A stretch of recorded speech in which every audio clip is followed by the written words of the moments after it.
Hi friends, easy veg రెసిపీస్కి తిరిగి స్వాగతం. ఇవాళ నేను మీకు చూపించబోయే రెసిపీ రిబ్బన్ పకోడీ లేదా చెక్క పకోడీలు అంటారు వీటిల్ని. ఇవి చేయడం చాలా తేలిక. ఇంట్లో ఉండే సింపుల్ ఇంగ్రీడియంట్స్ బియ్యపిండి, శనగపిండి, కొద్దిగా పుట్నాల పప్పు వేసి చేసుకోవచ్చు. పిల్లలకి లైట్ స్నాక్స్ లాగా కావాలి అన్నప్పుడు ఇవ్వచ్చు. ఎవరైనా గెస్ట్లు వచ్చినప్పుడు టీ టైం స్నాక్స్గా కూడా వీటిల్ని సర్వ్ చేయొచ్చు. సంక్రాంతి పండుగ దగ్గరికి వచ్చేస్తుంది కదా, సో ఇలాంటి స్నాక్స్ కావాలి కాబట్టి అందులో ఇది కూడా ఒకటి. ఈ రిబ్బన్ పకోడీ మనకి 15 నుంచి 20 రోజుల పాటు నిలవ కూడా ఉంటాయి, ఫ్రెష్నెస్ కోల్పోకుండా. సో ఇవి చేయడం ఎలాగో చూసేద్దామండి. చాలా తేలిగ్గా ఈజీగా చేసేసుకోవచ్చు. ముందరగా ఒక హాఫ్ కప్, నేను ఈ కప్ మెజర్మెంట్ యూస్ చేశాను. ఈ కప్తో హాఫ్ కప్ పుట్నాల పప్పు. ఈ పుట్నాల పప్పు తీసుకొని మిక్సీ జార్లో వేసి మెత్తగా పొడి చేసుకోవాలి.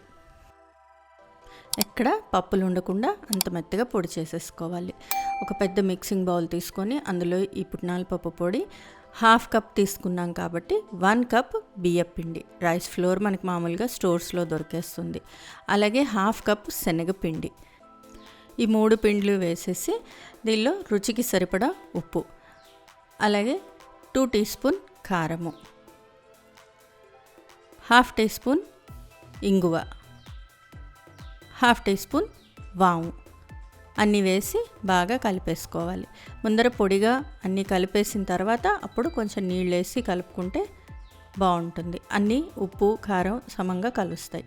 దీనిలో కొద్దిగా నెయ్యి వేసుకుంటే టేస్ట్ చాలా బాగుంటుందండి. నెయ్యి కరగపెట్టి వేసుకోవాలి. ఒక 2 లేదా 3 టేబుల్ స్పూన్లు నెయ్యి కరగపెట్టి వేసి కలుపుకోవాలి. టేస్ట్కి టేస్ట్ బాగుంటుంది, చక్కగా గుల్లగా వస్తాయి. నెయ్యి వేడిగా ఉంది కాబట్టి ముందర స్పూన్తో కలిపాను. తర్వాత చేయి పెట్టి ఒకసారి బాగా కలిపేసేయాలి.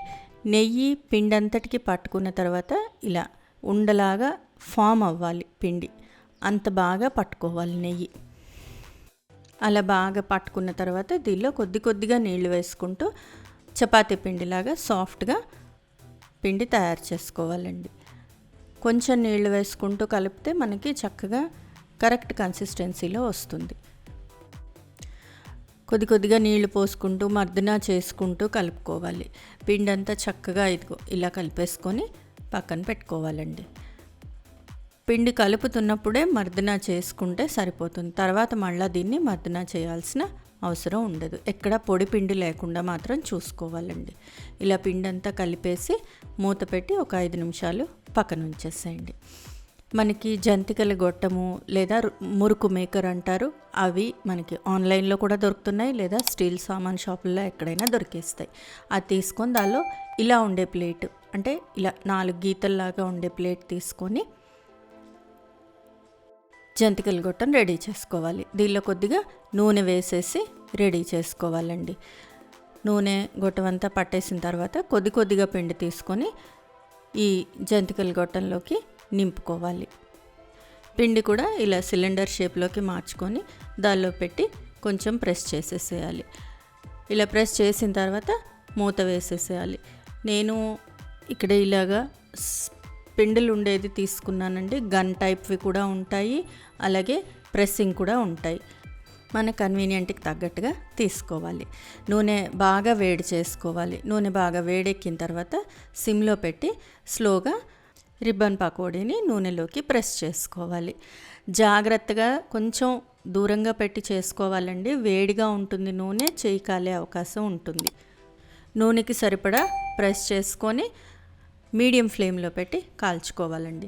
హై ఫ్లేమ్లో పెడితే లోపల దాకా కాలవు, బాగుండవు. ఎక్కువ రోజులు నిలవ ఉండాలి అంటే మీడియం ఫ్లేమ్లో పెట్టి మాత్రమే వీటిల్ని కాల్చుకుంటే బాగుంటుంది. ఇలా జాగ్రత్తగా ఫ్రై చేసుకొని మధ్య మధ్యలో కొంచెంగా కలుపుతూ ఫ్రై చేసుకొని వీటిని ఒకసారి తిప్పి రెండో పక్క కూడా ఫ్రై చేసుకోవాలి. కొంచెం బ్రౌనిష్ కలర్లోకి వచ్చేదాకా ఫ్రై చేసుకున్న తర్వాత వీటిని తీసి టిష్యూ పేపర్లో కానీ న్యూస్ పేపర్ మీద కానీ వేస్తే ఆయిల్ అంతా పీల్చేసుకుంటుంది. ఇలాగే మిగతా పిండి అంతా కూడా చేసుకోవాలండి. మళ్ళీ ఒకసారి చూపిస్తున్నాను చూడండి. ఇంత సింపుల్గా రిబ్బన్ పకోడీ తయారు చేసేసుకోవచ్చండి. పండుగకి స్నాక్స్ లాగా చేసుకోవడానికి బాగుంటుంది. ఎవరైనా గెస్ట్లు వచ్చినప్పుడు టీ టైం స్నాక్స్ ఇవ్వడానికి బాగుంటుంది. అలాగే పిల్లలకి ఆడుకొని వచ్చిన తర్వాత లైట్ ఈటింగ్ ఏదైనా కావాలి అని అంటే ఈ స్నాక్స్ చాలా బాగుంటాయండి. ఫ్రెండ్స్, ఈ రెసిపీ మీకు నచ్చినట్లయితే మీరు ట్రై చేయండి. మీ ఇంట్లో వాళ్ళకి టేస్ట్ చేసి చూపించండి. ఎలా వచ్చిందో నాకు కామెంట్ బాక్స్లో కామెంట్ చేయండి.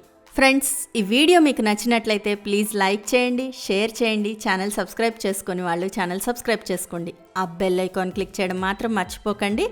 మరో మంచి రెసిపీతో మళ్ళీ మీ ముందుంటాను. అంతవరకు సెలవు మరి. బాయ్.